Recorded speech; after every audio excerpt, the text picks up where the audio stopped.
Hello, boys and girls. Welcome in to the Boys and Girl Podcast with Cowboys NFL Network reporter Jane Slater and NFL Network producer Bobby Belt.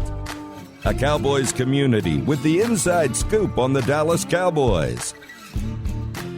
Now, coming straight to you from the Lone Star State, here's Jane and Bobby. Bobby, it's the storyline that keeps on giving, and I mean giving me grief as it relates to Earl Thomas. If you've been following this as a Cowboys fan, as I know many have, Earl Thomas released from the Ravens for conduct detrimental. And I think the important piece of all this, he was voted off the island by his teammates, not dissimilar to what we were seeing happen in Seattle. I got to tell you, my interactions with him at Pro Bowl, actually after watching him walk into the Cowboys locker room, it was the craziest thing I've ever covered. I remember calling my assignments desk and saying, you guys have got to see what I just saw. Earl Thomas in a Seattle jersey, pads, pants, following the players into the locker room after the Seahawks have eliminated them at home at AT&T Stadium. Was that Dak's rookie year? I feel like it was their second year. That was the year with all the Zeke drama. Yeah, that was the night they were eliminated from the playoffs. They battled. Here they were. He walks in, and I'm just thinking to myself, on the one hand, disappointment that the Cowboys didn't throw him out of the locker room. I thought, where's the leadership here? And then the fact that he said in front of our cameras, come and get me. And then I'm thinking, he's just obviously had a moment of losing his mind a bit. He's pressed in the locker room. And keep in mind, Seattle has just beat the Cowboys, and he's in that locker room telling reporters he wants the Cowboys to come get him. And then so fast forward to Pro Bowl, he tells me he's not coming back to Seattle unless they pay him. And then the Cowboys, in good faith, tried to go get him. Didn't happen, and then he ends up taking the money. The big issue for the Cowboys all along has been the price tag. And right now that price tag is somewhere around $10 million. And so I've got a couple of things to say about this, Bobby. One, what message does it send to that Cowboys locker room if the Cowboys find the money for a guy like Earl Thomas, who's been voted off the island twice, but you can't find the money for Dak Prescott? I think it sends a terrible message. Yes, the Cowboys could certainly use help at safety, but I do believe them when they say that the young guys are coming on, and this is a new defensive system. I mean, we're going to be talking here with Brandon Tucker, defensive line coach, that talked about even just seeing development from Tristan Hill under this new system. It's a clean slate for a lot of these guys. I don't know if I think adding Earl Thomas to the mix is the best possible thing. And I will tell you this, my sources, I've been getting some mixed messages on this thing. On the one hand, absolutely not. In fact, one said fake news. Then I circled back today, and it was sort of we're grinding here. We're still grinding. What does that mean? Another person says, well, nothing's happening. Nothing's happening because the price tag is $10 million. If that price tag was to come down, he did a one-year deal, and the Cowboys were able to protect themselves. A deal very similar to an Everson Griffin type deal. Everson Griffin, Aldon Smith. The Cowboys are in the business these days of getting team-friendly deals done. I don't think it's outside of the possibility, but I have been saying this and maintaining this. That number is just too high, but my watch continues. It's interesting because, when Earl Watch was initially going on, starting at the end of 2017 into, 2018 with the bow towards the Cowboys sideline after 2 interceptions and all the flirtation after that and the very public desire from Earl to come to the Cowboys. I remember when that all was going on, I was talking to somebody who was aware of everything that, goes on in Seattle and has a pretty good grasp on things in Dallas. And, there's been discussion this week about how there's a lack of music at practice from previous years with Jason Garrett. And I remember when talking about Earl Thomas, this person said, yeah, that music at practice, that goofing off at practice, like, I don't know that you guys want Earl Thomas. Like, that's combustible because he's not somebody who's going to play around. He's very intense. He is a very intense personality, and not everybody gets along with him because of it. And, you hear, I think you and I both hear varying things about him, that some people interpret his personality to be, that's passion, that's drive, that's the guy you want on your sideline. And other people just write it off as like he's kind of a jerk. I mean, there's some people who just can't interpret it other than that way for themselves. And I think there's an important distinction to be made here, because to your point, you and I talked to a lot of people. I went to Texas, right? So I know a bunch of people that interact with him. I have talked to both teams in the past about him. This is not a guy where, everyone was freaking out about Everson Griffin. If you've listened to Everson Griffin, this is a guy that was literally named after Everson Walls. He wants to be a Cowboy. It feels like he's already been buying into this system, right? And if you talk to his teammates, they literally told me he was the MVP of the locker room. They loved this guy. So whatever issues he had was not related to a lack of respect for his teammates or the locker room. We've heard the narrative about Dez being combustible and a terrible teammate. Not true. Right. You saw the players when that came out on my own network, NFL Network, sort of made a remark that he wasn't a good teammate. His own former teammates retweeted that and said to the effect, "You were an amazing teammate." Zeke and Dak are not going to be working out with Dez in the offseason like we saw this. If he was such a terrible teammate, they didn't want to be around. Aldon Smith, they talked about how combustible he was in San Francisco. We've alluded to this. There was a lot going on within that own locker room as it related to his teammate, a teammate, which led to him being – this is a whole different bag of tricks. And as a matter of fact, Mike Silver, my colleague at NFL Network, dropped some truth on Monday's show. Here's what was going on with the Ravens lately. Well, Andrew, this goes back to the beginning of his tenure with the Ravens, because it was bad last year, too. He was late. He missed meetings. They warned him after he got fined repeatedly, look, at some point, this is going to be conduct detrimental, which would affect your contract. That was last year. And then things picked up right where they left off at this training camp, and not in a good way. A couple of days before the altercation with Chuck Clark, he had complained that he needed more time between practice and meetings, and then explained that he was late to meetings because he had to get his car washed that day, which is a creative interpretation of that. So, things were bad. And then he blew a red zone assignment in practice on Friday, and his teammate Chuck Clark reacted emphatically, throwing his helmet, was upset. Earl Thomas essentially said, hey, it's cool. And Chuck Clark said, no, it's not cool. You need to go to meetings and walk through, and maybe you'll get it. So that's how the fight started. But you're right, Andrew. This was a long time brewing, and, not a good situation from the start.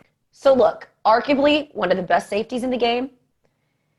Mike McCarthy keeps talking about they want best players available. He's certainly one of them. But I think you're seeing a real pumping of the brakes here in Dallas because of all the things that we've talked about. And as Jerry alluded to the other day, if he wants to find out who your neighbor was when you were 11 years old, he can. Jerry's done even more legwork than we have as it relates to his personality. And then let's not forget some of the stuff that we saw this offseason as it related to the COVID party and the drama with his wife. And look, it's separate from football. But my point is there's stuff going on with him right now. And while I definitely think he's always wanted to be in Dallas, and I think a lot of fans would love to see him here, I certainly always maintained he would upgrade this defense. He'd be an amazing addition to the secondary. I think he's just in a space right now that perhaps does not make sense for the Cowboys to add him. Not only that, if he comes here, he's got to go through testing protocols. He's missed training camp. He hasn't had an opportunity to gel with the system. And then I don't even know if he's going to certainly miss the blue and white scrimmage game if they sign him this week. I don't know. No, and I think that wherever Earl Thomas lands up, we saw this a little bit with, and not to compare all of these people to each other at all, but, we see a little bit that, Antonio Brown in Pittsburgh was it was a delicate balance. And as soon as he left what they had developed in terms of structure over there were issues elsewhere. And you see that as much as people thought Terrell Owens was loud, friend of the show here, Terrell Owens, as much as people thought he was loud in San Francisco and stuff, there were bigger chemistry problems they thought they saw after he left San Francisco. And it feels like, I think that there are certain dynamic personalities or certain personality types in the NFL that they fit only within certain structures. They're not for everybody. They're not, cookie cutter and can go into any locker room. It's not one size fits all. There's special circumstances and locker room chemistry where you can plug in an Earl Thomas or an Antonio Brown or something like that. And so I think for the Bobby, he was late to practice in a condensed camp because he had to wash his car. I'm not defending anything. And I got to be honest, there's a part of me that wonders. This is my conspiracy theory take. We've seen a lot of players do this. We're reversing. Kind of saw it within We saw it in Jacksonville a little bit. Jalen Ramsey, you provoke a team enough, they trade you or you get out of your contract. Now, in this situation, he's going to be able to file a grievance. Was the conduct detrimental enough for them to not pay him? It's certainly a very risky play if you want to get out of a contract and you're hoping Dallas will still pick you up. Sure, and I think Dallas. But it just feels like it's almost like you're deliberately poking the bear, is what it felt like. And so again, that's my conspiracy theory. I don't know that for a fact, but it certainly feels like you're poking the bear to get out of a deal. I think the thing that we can both agree on is the question for the Cowboys won't be the tape. He's certainly probably not quite the same player he was when he was, 5 consecutive Pro Bowls in Seattle. But I do think that the bigger question for Dallas, what they would probably have to weigh is A, the financials, like you mentioned, but B, even if the financials were right, would be what does this do chemistry-wise, especially a team that seemed to have chemistry issues last year. First, that seemed to be the main thing that held them back.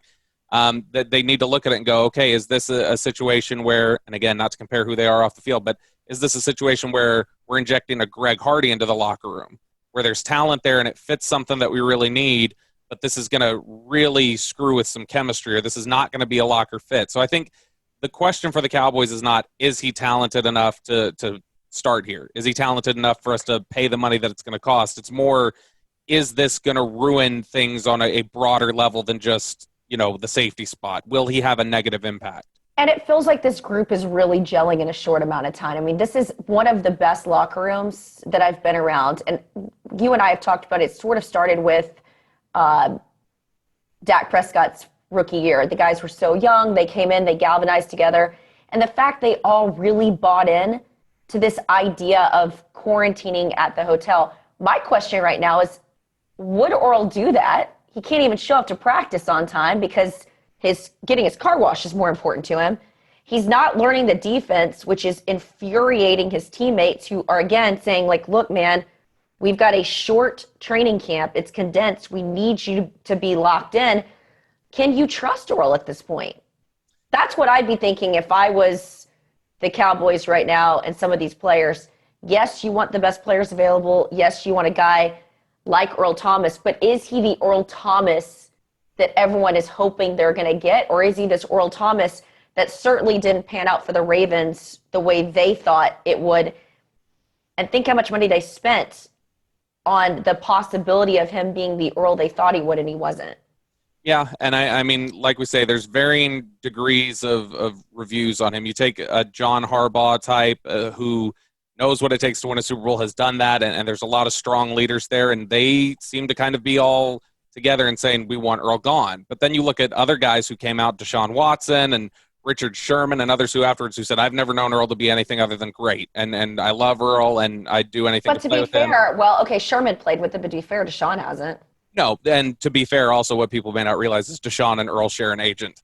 And so that's also probably partly at play. But Deshaun would know Earl because of that and would have some firsthand experience. But I think that's the thing. I think there's going to be varying reports about him, and that would just be the thing that Dallas would have to evaluate is, do we trust that he'd be a good fit here? Does he want to be a Cowboy bad enough that maybe we can work through some other issues or things like that? But, I mean, I think if he wanted to be a Cowboy bad enough, Bobby, he would have taken more of a hometown discount Sure, when but the Cowboys put a deal sure. on the table a couple of years ago. Now he's $18 million richer, though, so maybe he feels Now, like to be I can fair, sacrifice a couple dollars. I'm talking about when he went to the Ravens. I'm not talking about Right. when the Cowboys offered up a trade. But to me, you're either motivated by money or location. If you want, like, for instance, I love the NFL Network. I'm probably going to give them a discount to stay with them as opposed to going somewhere else.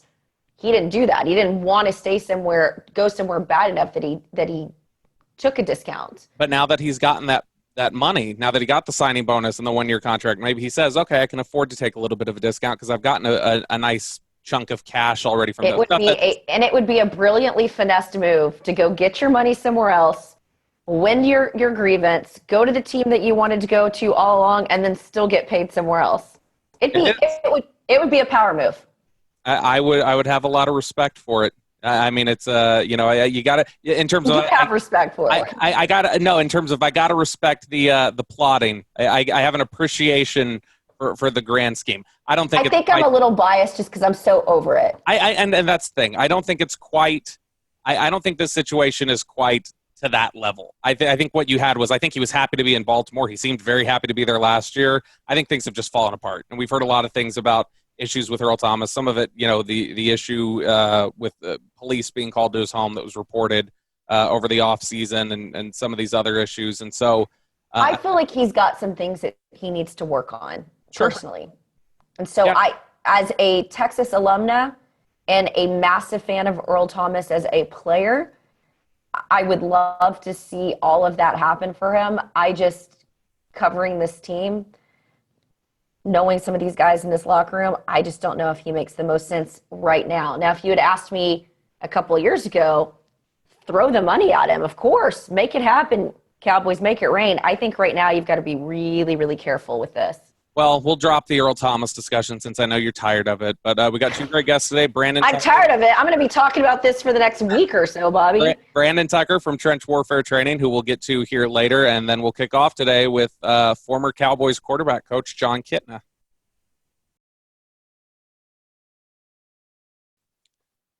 Joining us now is former NFL quarterback, former Dallas Cowboys quarterbacks coach, and current head coach and athletic coordinator at Burleson High School, Jon Kitna. Coach Kitna, how are you? I'm doing really well. Thanks. Absolutely. Thanks so much for joining us here. So first question for you. I know everybody knows you're over there now at Burleson, and you guys have currently on the schedule an opener on September 11th against Azle.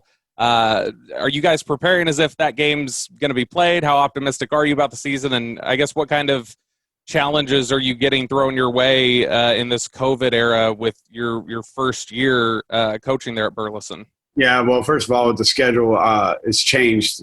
I mean, I think we've had 4 different schedules already. So, the UIO pushed back really the start date for 5A and 6A, pushed us back to try to help the bigger ISDs, Houston, Dallas, and stuff to, get through some of the spikes that they were seeing in the summertime.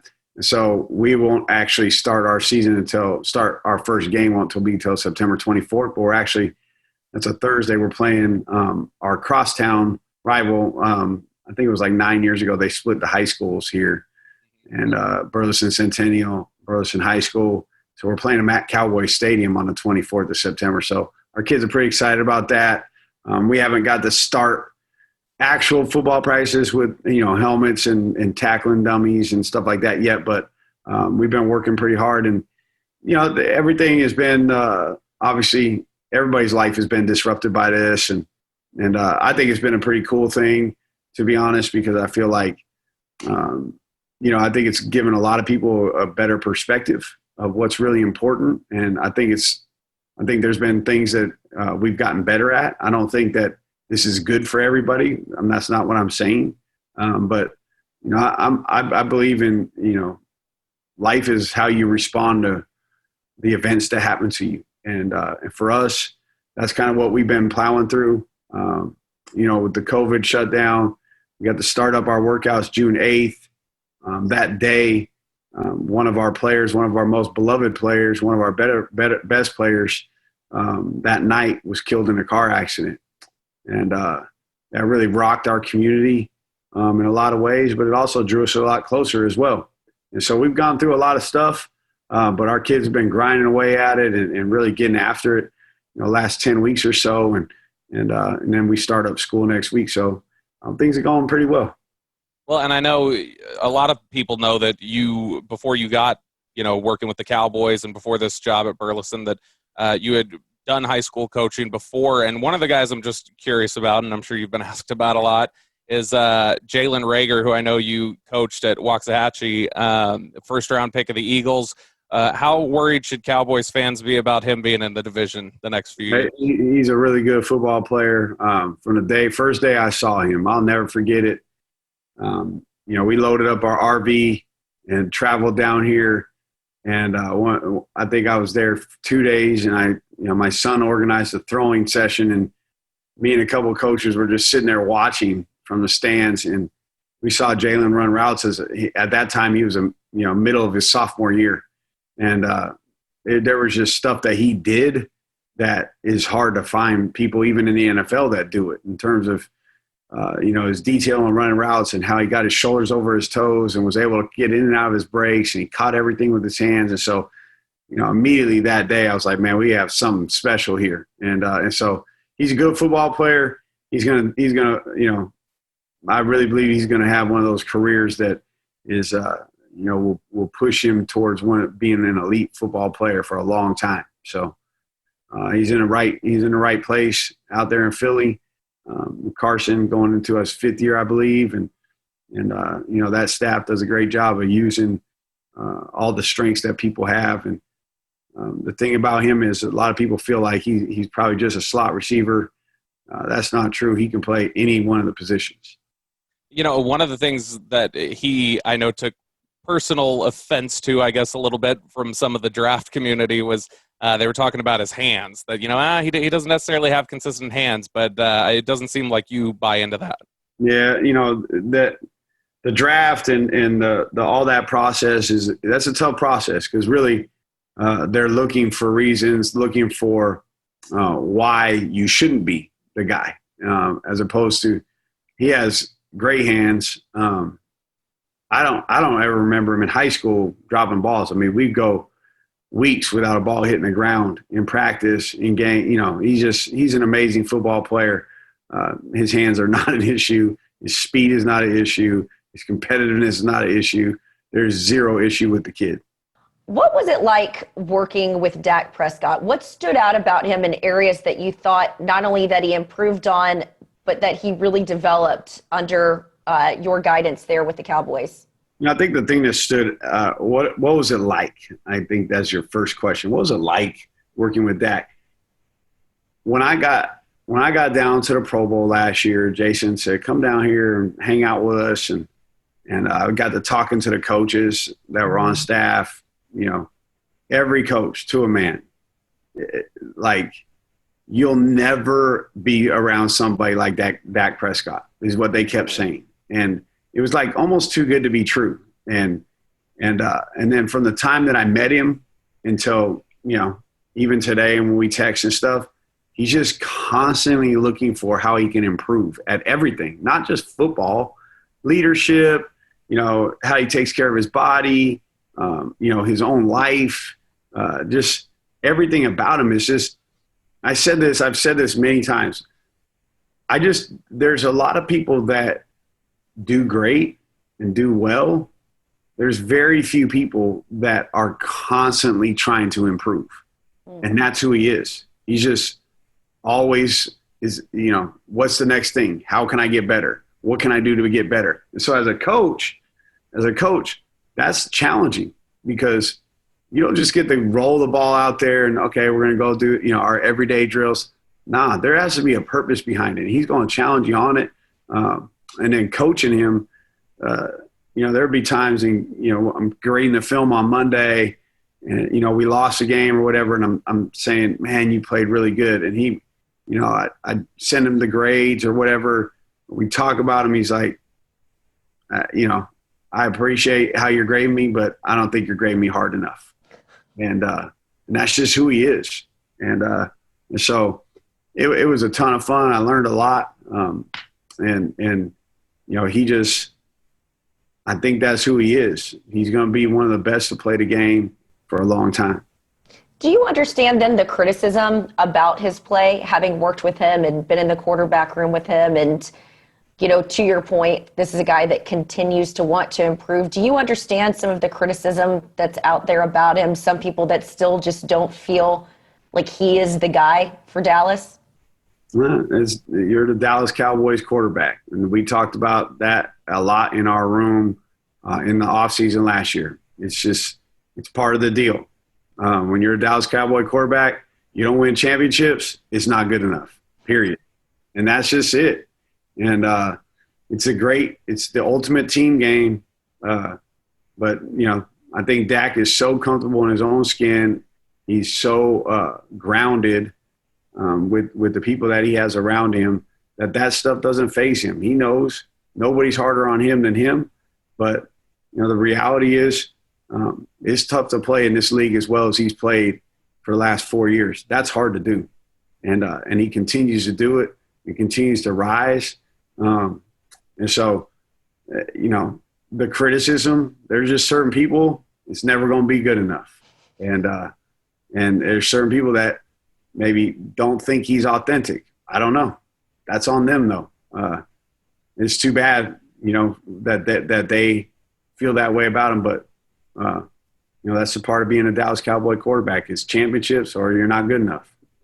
Coach Kitna, I know you're relatively new to the Twitter scene, which you guys can follow him on Twitter at Coach J Kit. But Twitter is really where that kind of what Jane's referencing there, that little bit of nastiness about, Dak's not good enough really comes from. And I try to champion the Dak brigade on there. And you can see over my shoulder here, I'm naming my next child Luka Prescott Belt. So that's after Dak and Luka there. But the most common one is you really can't point to anything statistically about him anymore. You can't point to things about his career achievements that you can say he falls short. And there's all this objective evidence now that runs counter to the argument that Dak Prescott's not a franchise quarterback or one of the top quarterbacks in the league. So generally where everyone falls down now is, well, my eyes tell me. He doesn't pass the eye test. He doesn't do this or that. And it's funny because it's usually coming from non-professionals. But I'm curious for somebody like you who quarterbacked in this league for 17 years, coached at this level, and has seen him up close, and you talk about grading his film. What do your eyes tell you about Dak Prescott, and what do you think about those types of criticisms that, Dak just, he fails the eye test? Well, I don't think you get to be in the NFL for 16 years like I was if you allow the opinions of people that are irrelevant, that aren't in the locker rooms, that aren't watching the film, that don't understand, how plays are constructed and all that stuff. If you let that stuff sway you, then you won't last very long. And so I'm certainly not going to allow people on Twitter that, have 35 followers to affect my opinion of what I see day in and day out, saw day in and day out with him. And so, the eye test, he passes it all. He's played 4 years. He hasn't missed a game because of injury. He plays injured. He plays hurt. He doesn't miss workouts. He's at everything. He stands up in front of the media, win, lose, or draw. He never throws his teammates under the bus. He coaches and he looks and criticizes himself harder than anybody. He stands up in front of the team, talks to the team.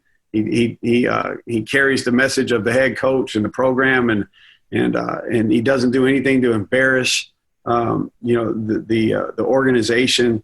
Everything about him, he checks every single box, except he hasn't won a championship. They're hard to come by.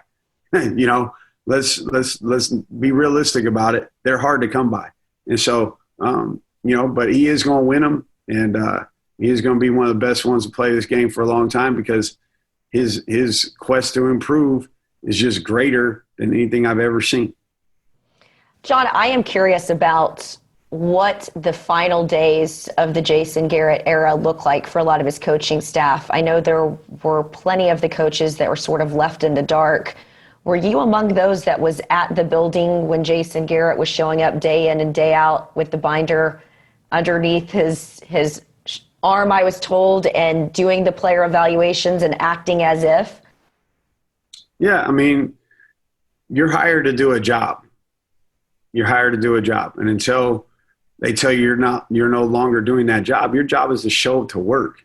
And they don't owe you anything. They don't owe you a conversation. They don't owe you, to tell you what their thought process is or how that's not part of it. It's just part of the deal. It's professional sports. This isn't, high school. This isn't the YMCA. It's just part of the deal. It's what you sign up for. And Jason was very proud of the work that he did in the 10 plus years that he was here in Dallas, both as a coordinator and a head coach. And he treated his assistants so well that we loved him.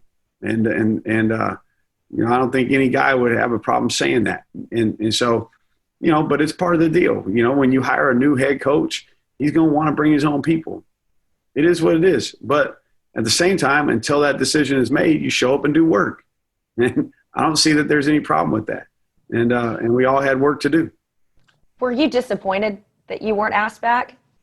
Yeah, I was disappointed because I wanted to continue working there. I like working for the Cowboys organization. I love the Jones family.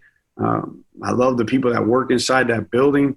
And most importantly, man, I just envision myself, being Dak's quarterback coach for a long time. I really enjoyed it. I enjoyed the football side. I enjoyed the personal side, everything about it. I enjoyed the other guys in that quarterback room. But I also know, again, there's nothing personal about it. You just, when you come in, you're going to want, I remember sitting talking with Jerry Jones when I played. I used to just, on Saturdays, he'd come up for walkthroughs and, I wasn't playing, I was the backup or whatever. And I would just sit and talk with him on a sideline while we're watching the walkthrough. And he used to say, John, if you ever get a chance to take over an organization or, do something your own way, he said, start from scratch. Don't hold people over, because they're going to want to do things the way they've always done it. And so when a new head coach comes in, he's going to change the staff. That's part of it. And so there's no hard feelings. Disappointed? Yeah. Because I like working for the Cowboys and I thought we did a good thing. And, I thought, we made some really good strides with Dak and all that stuff, but I totally get it. One of the things that Dak himself talked about during the season was he talked, something that Dak even owned up to was something that was potentially lacking, you could say, heading into last season for him, was he needed to work on some of his foot mechanics and work on his footwork. I remember we had started hearing some buzz from people that it looked really improved heading into training camp. And so I was watching the first game in preseason trying to see, as a novice, is there anything super obvious that I can see that's different? And one of the things I noticed was he used to kind of swing his back leg out a little bit when he'd throw, and that it seemed like he was doing this more rotating up on the back foot a little bit. And I asked around a little bit about it, and I don't know if this is the term you use for it, but somebody said that it's kind of referred to as squashing the bug, that you kind of step down and turn up on that toe, and that's one of the coaching points to really drive that home. Can you talk to us about what you were doing with his footwork and some of the things that you guys some of the touch points that you thought were important for him and where you think it improved for him last year? Well, I think first of all, as his quarterback coach for less than a year, he's been a work in progress. He's been doing stuff with the guys that he hires to be his, personal quarterback coaches. And so there's been this progression that he was on. I was part of really coming in and just, things we worked on were negligible to the naked eye, stuff that you wouldn't really notice. It was a 6-inch step here, a 6-inch step there, and really just trying to get yourself in the best position to be in line with the throw that you're going to make. And really kind of, we used to talk about playing from the left foot to the right foot of the center, kind of staying in that little alley, that little lane right there. And so that's really the stuff that we talked about and that we did. But, really a lot of it was just helping him and the other quarterbacks just understand the rhythm of plays. Okay. Because a lot of these guys, they don't play under center growing up anymore. They play in the gun. And so you can lose the rhythm of plays. And so sometimes maybe you're running a route that's at 18 yards. But you take the same drop in the shotgun that you would take with a route that's at 12 yards. Well, when you go to look at that route, is it open? Because I'm at the top of my drop. He's still running his route, so you might move on. So it was just really about kind of understanding the rhythm of the plays and how they all match up and there's 10 or 12 different drops you're going to take in the shotgun and how all those match up. So those were the things we worked on. It wouldn't be anything that would be, I think that you would say, oh, man, that was a huge change. I don't think that was it. He's been a work in progress. He continues to be, as I said. So I don't think he's ever going to be a guy go, okay, I got it. I can get rid of John Beck. I don't need him anymore. You don't need to hire a quarterback coach because I got it all. He's never going to be that guy. I always enjoy Tales from the Vault. We had Tony Casillas on a couple of podcasts ago, and he was telling us some fun stories about his teammate Michael Irvin. I'm curious, do you have any fun stories about Jason Garrett? About Jason? Yeah. You know what's interesting? So Jason would always get on the plane. Okay, I got to witness this year being a coach, and I sat right behind him on the plane. Jason would always be on the plane 30 minutes before we're going to take off. And he'd sit down, and he'd say hello to everyone, just cordial, nice. But in that 30 minutes, he'd pull out the New York Times crossword puzzle, and that thing would be done before our wheels took off the ground. Now, see, that's interesting. It's unbelievable is what it is to me. I mean, it would be blank, and he'd plow through that thing. He'd say hi to everybody that came by that's working on the plane, the coaches, whatever, touching base. Hey, we need to talk about this. And he'd hammer this New York Times crossword puzzle in less than 30 minutes. It was fascinating. Isn't it interesting? I feel like, unfortunately, because people that don't get to know Jason, they don't know there's this whole other side of him. And as much as I know Bobby's sort of been the president of the Dak fan club, I feel like I sort of took up the post of president of the Jason Garrett fan club because I don't think people truly understood him. And to your point, it's kind of like being a quarterback in Dallas. Unless you win championships, you're not considered anything, even though he only had one losing season in Dallas. Yep. Did you appreciate the process that came with him as a coach? Yeah, here's how much I appreciate it. Since I've retired and started coaching myself, Jason's been my biggest coaching mentor, and he and I would spend hours on the phone. We would text a lot. He would oftentimes, talk to me in the off season about kind of, the culture building they were doing and how they were building the program, and he would send me, little things, practice plans and stuff that I could work from, and he's just always been a great mentor. I mean, and people ask me all the time, who do you think was the best head coach you played for? And I don't pause. Jason Garrett, I think, is it. I mean, it's hard to do what he did. Really, really hard to do what he did. But again, you're Dallas Cowboys. It's about championships.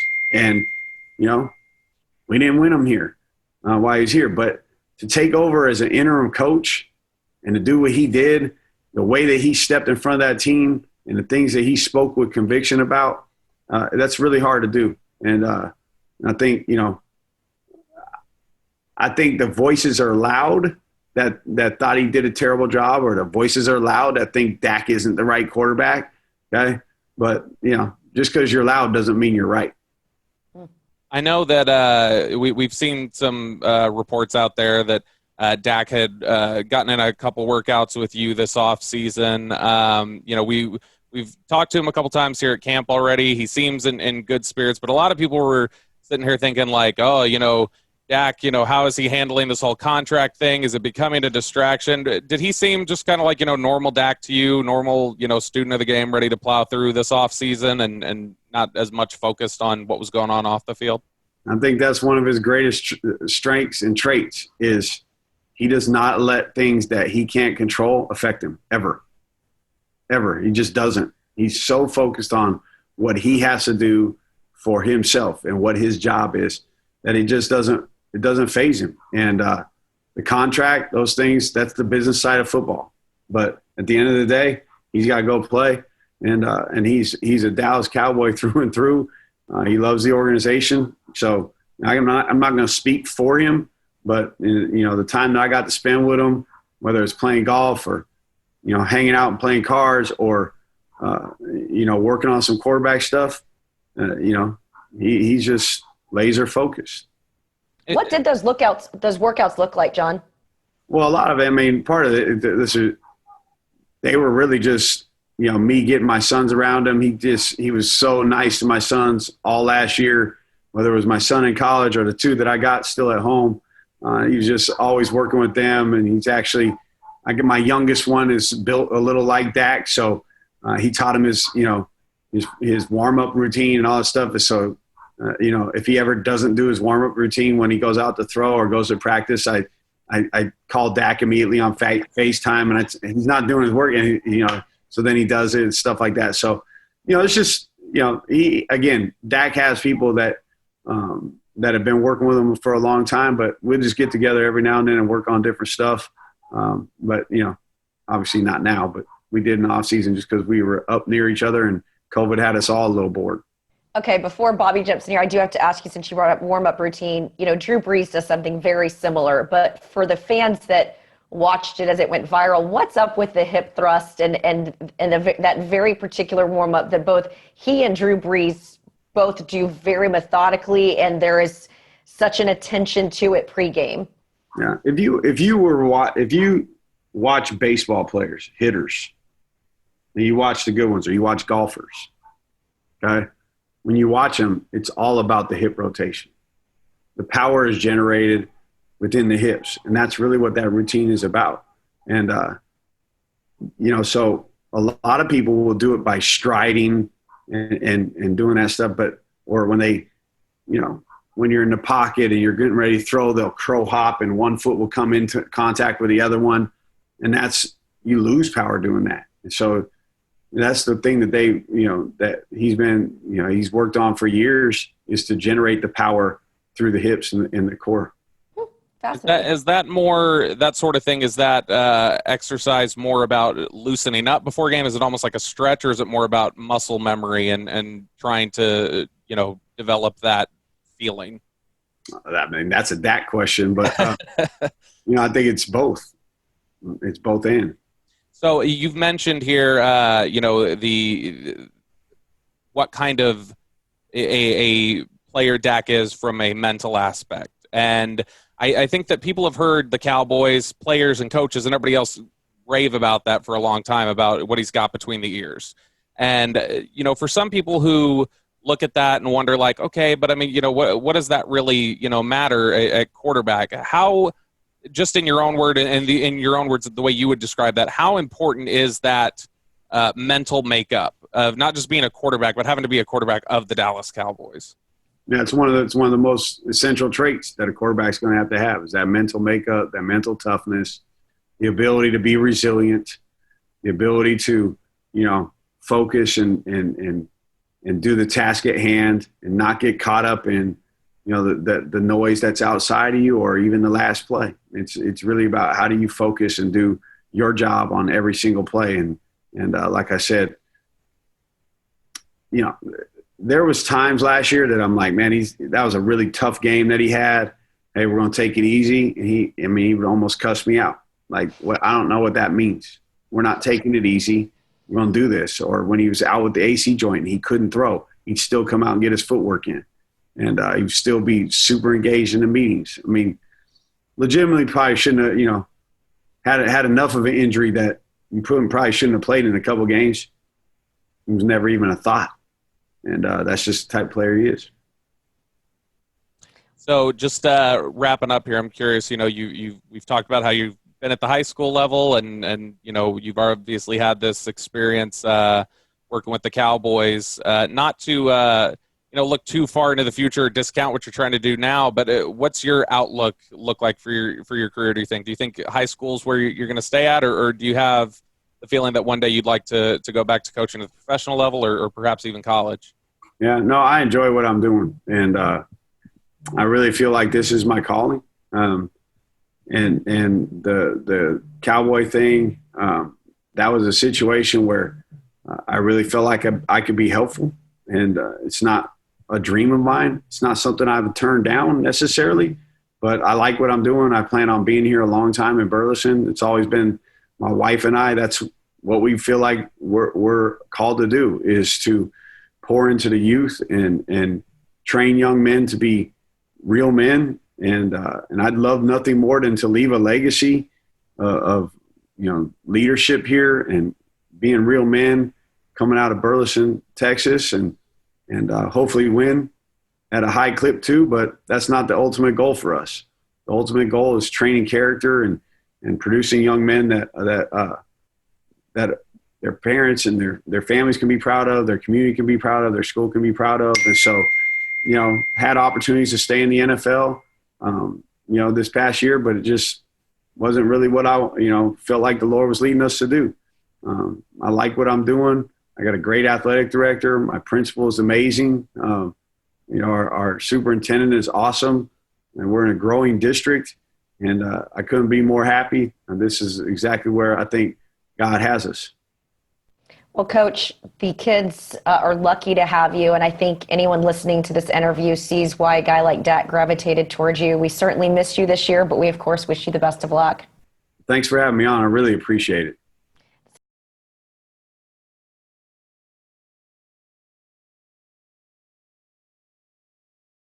Joining us now is Brandon Tucker. Brandon is the founder of Trench Warfare Training, and he is also the Combine and Pro Day trainer for defensive linemen at Exos in Dallas. Brandon trains a number of NFL defensive linemen and is a skills teacher of sorts. Brandon, you can follow him on Twitter at TWF Training. Tuck, how's it going, man? Pretty good. How are you, Bob? I'm getting by. I'm excited to talk to you here. I know we were all interested, as Jane's been talking about in her reports, and as everybody's been buzzing about. Everybody wants to know about Aldon Smith, and what a lot of people don't know necessarily is that before he was reinstated, before he was in the building, and as he was working back, but was still in the Dallas area, that you got to working with him. I know he was asked about it recently by Todd Archer and had good things to say. So. I guess for all the fans listening and wanting to know, give us the lowdown on Aldon Smith and what your impressions have been of him while you guys have worked out this offseason. So I got him late March, early April. His agent Ron Slavin sent him to me to get him reacclimated to playing football again. And we worked out every day, Monday through Friday for about 2.5 months. About 2.5 months we were going. And so just want to get his feet back underneath him. So when you say you worked out 5 days a week for a couple of months, it seems like he took a really professional approach to wanting to get back in shape. What kind of shape was he in when you got him, and what did he look like when you were done? So he was in decent shape, and he approached everything like a professional. He was in decent shape. He had been training prior to getting to me, but he was more in kind of like marathon shape, boxing shape, versus being in football shape. So he was in shape. He just wasn't in the type of conditioning that you need to play 60, 70 plays a game. What was it that stood out about him? We talked about this a little bit last week on NFL Network, but you said it had something to do with his hands. Yeah, so I made the mistake of standing in front of him during the drill, and he delivered a blow like he's supposed to, and I foolishly did not have a pad out in front of me, and so he got to my chest, and I had to take a moment. It was like being hit by a battering ram or a tank. It was ridiculous. It was just absolutely ridiculous. Wow. What is it about? I mean, I know you and I have talked about this before, even off the air, that a lot of times guys entering the league and where there's probably the most lacking among defensive linemen in the NFL is how to use their hands, that they're not necessarily adept at that. I know that's not the case really from what you've said about Aldon. What is it about him that makes him so special in the way he uses his hands and that sort of benefit? So with Aldon, first of all, I don't think he's a human being, right? I think he might be from Planet Football.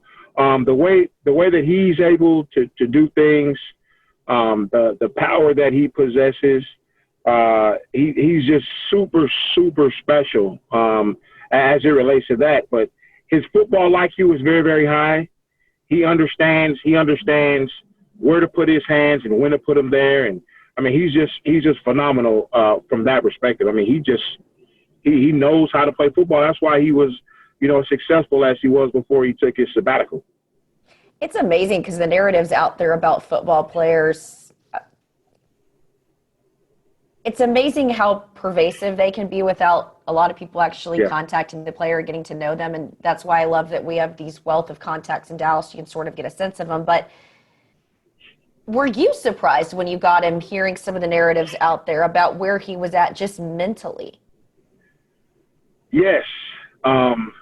I had several people talk to me about him prior to me getting him. And once I had a chance to visit with him and meet him, he was nothing like what was told to me prior to me getting him. He's, super caring guy, very, very gracious with his time, very intellectual. He would even stay late after I worked with him and jump in with my high school and collegiate training group. At that time, we were supposed to be locked down. And I had a bunch of kids home from spring break at the university level who couldn't go back. So they were training, and he'd come out and work with them and visit with them. He was just incredible. Just totally opposite of what you've heard a lot about him in the media. I know that you've gotten some work in before with DeMarcus Lawrence, and that's a guy that a little bit. What kind of parallels are there? Would you say that those are two similar guys in terms of, because everybody knows DeMarcus Lawrence's football IQ and what an animal he is. Are those two similar guys in the way they approach the game? I would say from a football IQ standpoint, yes.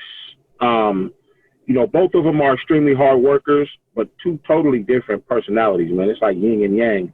I think they're getting along so well just because they both want to be great. And so when you have guys that have that mindset, everything else kind of gets pushed to the side. But two totally different personalities between Tank and Floyd. All right, well, elaborate. How are they so different? Well, when you say elaborate, without being giving up too much intimate detail, you're talking about, Tank, who does a lot of stuff behind the scenes, doesn't really like a bunch of fanfare. You're talking about a guy that goes and spends time at the Frisco Boys and Girls Club. He has tremendous community. He's active in the community. Obviously Floyd just got here, but hell, he's not as laid back. He's not as reserved. He likes to enjoy himself. Whether it's eating at hole in the walls, all over the Metroplex, or just sitting back listening to weird genres of music, man. They're totally different. They're totally different. And plus Tank's a family man. He's got a family. Alden, he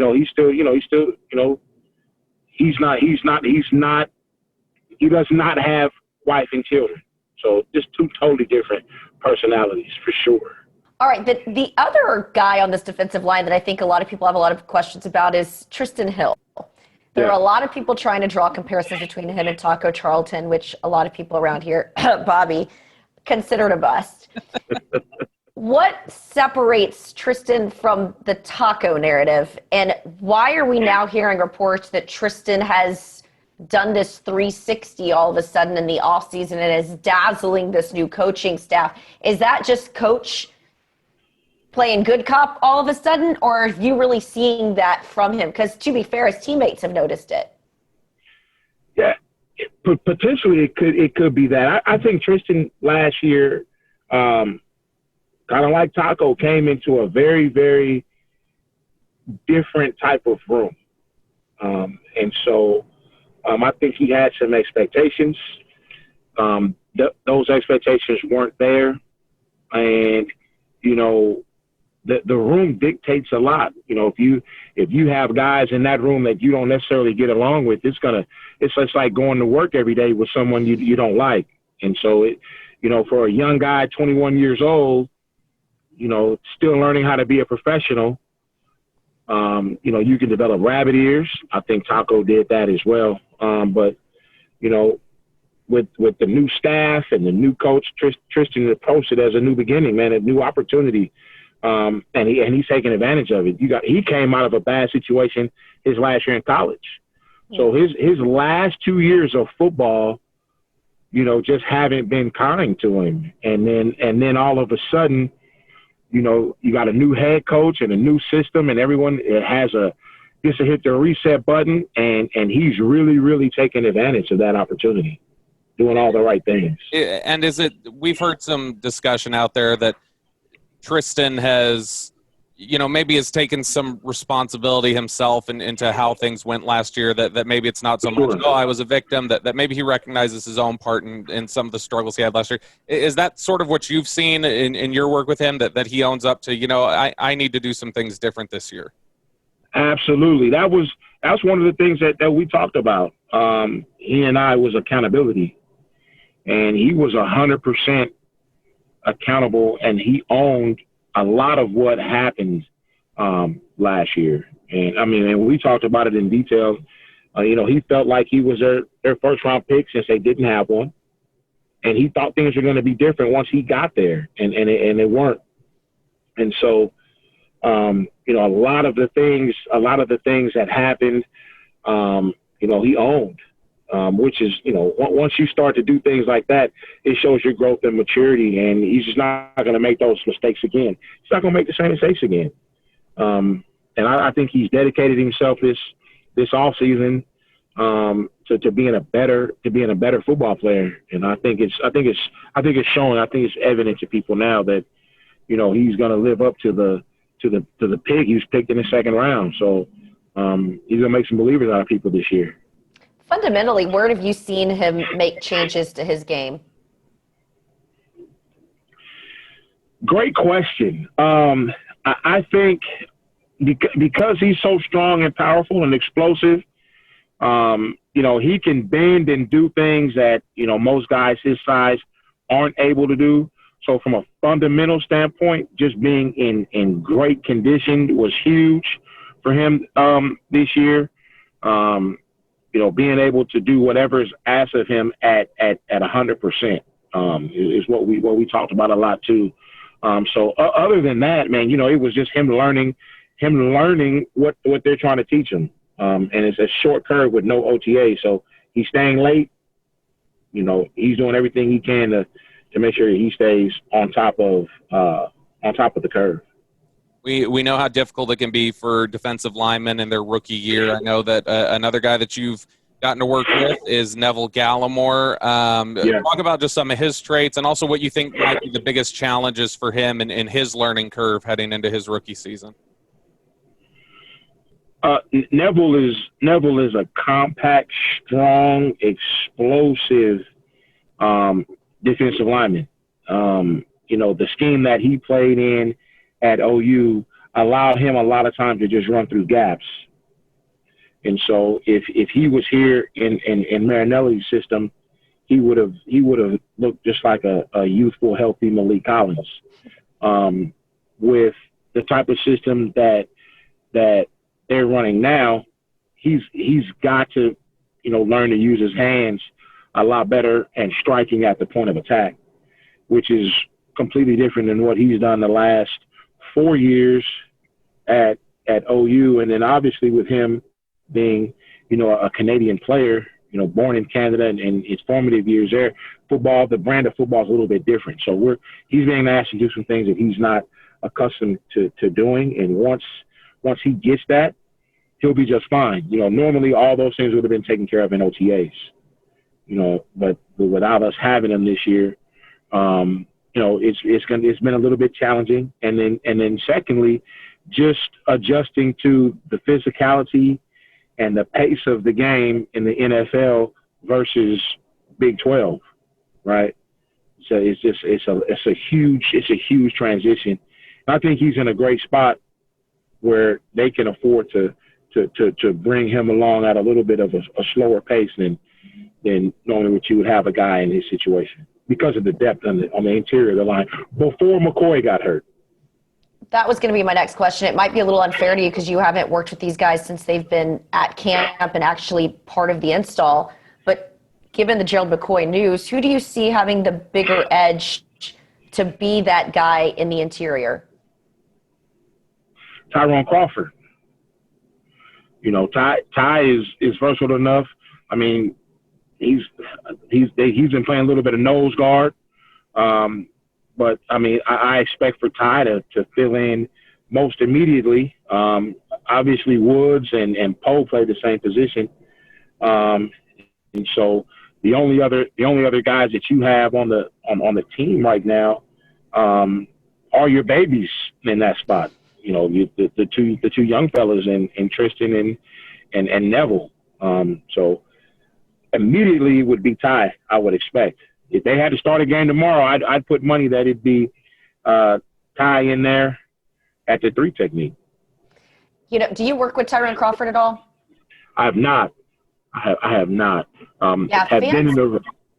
Go ahead. I was going to say, fans that aren't familiar with Tyrone, I feel like he was the missing link last year in that defensive room. I don't know if you've talked to a lot of guys about it, but when he got hurt, I felt like his leadership was really, really, they missed him. That's a guy that I always enjoyed seeing David Irving running his mouth in the locker room and Tyrone coming over there and being like, why are you talking to the media? Of course, it drove us crazy because it's like, oh, David's spilling all the tea, but you kind of need that sort of leader keeping the young guys accountable. So I'm glad he's back. I think Tristan Hill and Neville will benefit from him being back in the room. He's the one that got DeMarcus Lawrence to start riding his bike and get his weight down. They would ride their bikes every day to and from the facility. So, right.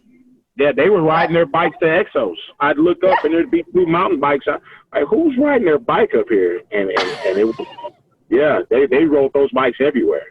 That's a hike. How far is it from their house on the bike? You're talking about 4 or 5 miles. Yeah. Yeah, That's a lot for large men on a mountain bike. For sure, riding down the streets of Frisco, it was crazy. They need to get that electric bike. I guess last thing for you here, because I know you've got a workout group you got to get with. Everybody's gone. We're good.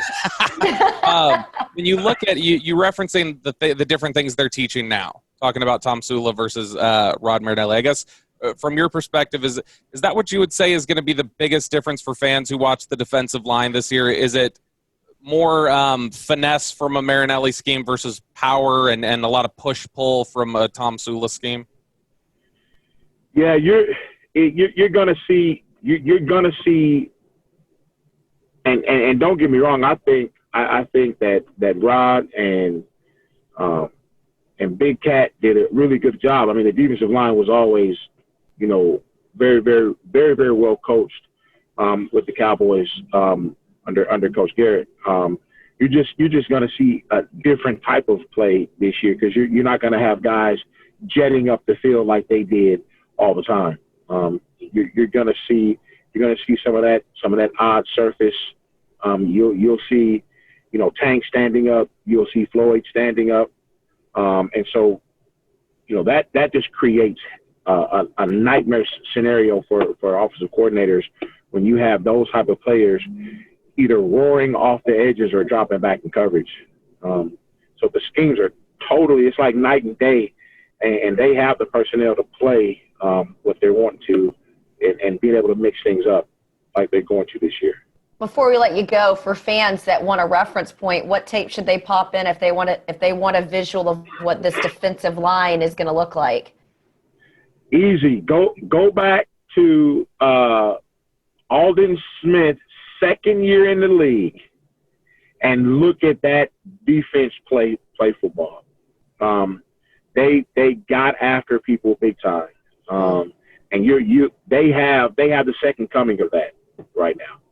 They have the second coming of that. They're gonna go the San Francisco's. What did he come out? 2011. 11, yeah. 11. Yeah, 11. So that go look at 13's film. Okay. 12 and 13 when he was in San Francisco, and that's a lot of. You're going to see a lot of that this year. Always a wealth of information. Thank you so much for coming on here. We only get so much time with these new coaches to sort of get an assessment. So I always love when we can talk to people on the outside about the inside. So we appreciate you so much. Not a problem. Thank you for having me on.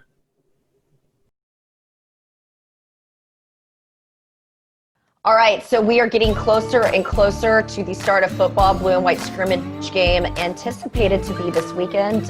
We hope that was at last check. We thought that was going to happen. So we'll have, of course, all of our thoughts from that. Maybe we'll get some of the local beat writers on and have a roundtable of sorts, since that'll be socially distanced. But exciting, I know, for a lot of fans that we're finally digging into football and talking less about COVID and the possibility of not having it. Thank you for tuning in with us. Loved some of our guests today, and we'll continue to bring you some of the fun nuggets as the season continues.